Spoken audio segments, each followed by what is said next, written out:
Hi. She's very scared. Tell me what's going on. Well, I'm a Christian, and my parents are Muslim. They're extremely devout, and they can't know about my faith. Well, they do now, but they've threatened to kill me. I don't know if you know about honor killing, but this faith that you guys don't understand. Islam is very different than you guys think.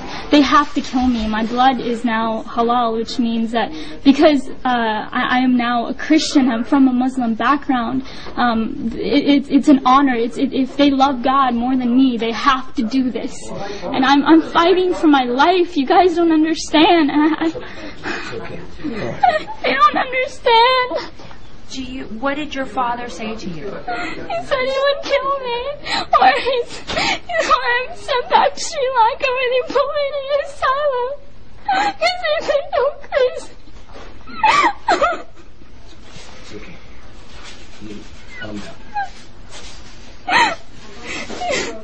I ran away from home. I wrote my parents a note. I said, I refuse to deny Jesus, and He's my Lord and Savior. And I pray you find His forgiveness and mercy, and I love them both dearly. I wrote that, but they never showed it to the police officers. They want me back home. I can't go back to Ohio. You guys don't understand that community. That I will die within a week. My life is at stake. But my dad threatened me. I was ready to die. These were my thoughts, that I'll be a martyr for Christ. Let it be so. But the Lord led me here somehow through His grace. I rode on a bus for 27 hours to 30 hours to get here, and so it's been God's hand protecting me the entire time.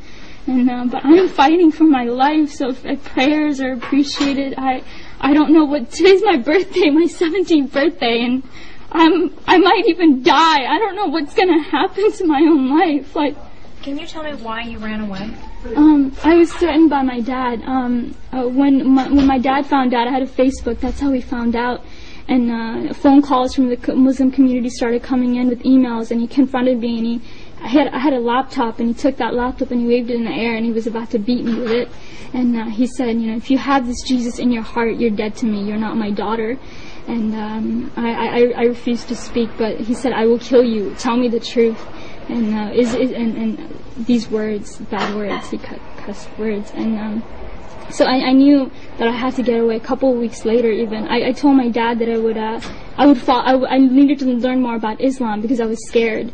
And I said that because when I had come to know the Lord, I dropped everything about Islam. I had to hide my Bible for years. I would go outside to pray. When my dad was asleep was when I went outside to pray. I snuck out to Christian prayer meetings in fear of my life.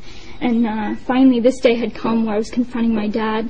But a couple of weeks later, after I told my dad that I wouldn't follow Islam, but I would learn more about it, he put me class after class after class after class, thinking that that my mind was going to be back in it. But of course not. I'm a follower of God, Jesus, the true living Jesus. But a couple of weeks later, my mom found a Christian book, and I knew it was then that it was over for me. I had to leave. How did you end up in Florida here? Here? What happened is that night I had to leave, so I left that Saturday night, was it? It was Saturday night in the morning. I left to go to a friend's house, and I asked her, I begged her to take me to church. I needed to get to church. I needed to pray. I needed to seek the Lord to know what to do. And so that entire day from 7 in the morning to late at night, I prayed and prayed and prayed, and finally I was able to get a ride back home to the person's house. And then I stayed there Sunday night, because my dad was coming back home from his trip that night. And so I stayed there that night, and I just left. I hitchhiked to a bus station, and I got a ticket to Florida because I had met them through a prayer ministry on Facebook. And this was the farthest away from Ohio, and you don't understand. If I had stayed in Ohio, I wouldn't be alive. And so I was able to do that, and I called them from on the bus. I used random, nice people there that I was able to talk to, and I used their phone to call them, and then I came here. Has there been any type of killings at all in your family? Have you ever seen anything like that? I'm not sure, but in 150 generations in my family, no one has known Jesus. I am the first one. So imagine the honor in killing me. Like, there is great honor in that. Because if they love Allah more than me, they have to do it. It's in the Quran. Yes. And you can, give them knowledge about it. Because the knowledge... After they finish talking to you. Yeah, so, he really will explain it and break it down. They have to do this. If they just have to. And either they do that or they send me back to Sri Lanka. And if there's an asylum, there's an asylum there where they put people like me. Like, they think I'm crazy.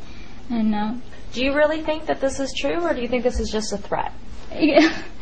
There's actually hundreds of cases that are backed like me. Amina and Sarah, they were forced to go back home. They were killed by their dad. Like, this is not just some threat. This is reality. This is truth. This is reality. How many more cases? If you want, there's case after case. There's hundreds of them. I am one. I am one of hundreds. They have to. You guys don't understand.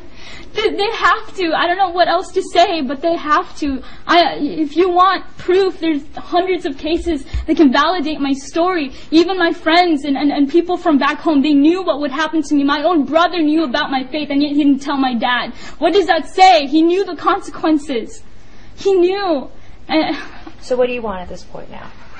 I want to be with them. I want to be free from my parents. I want to be free. I want to worship Jesus. I want to go to church on Sundays and read my Bible and say Jesus is alive whenever I want to. You guys talk about religious freedom? No, I don't have that. I want to be here and I want to worship Jesus freely. That's what I want. I don't want to die. All right.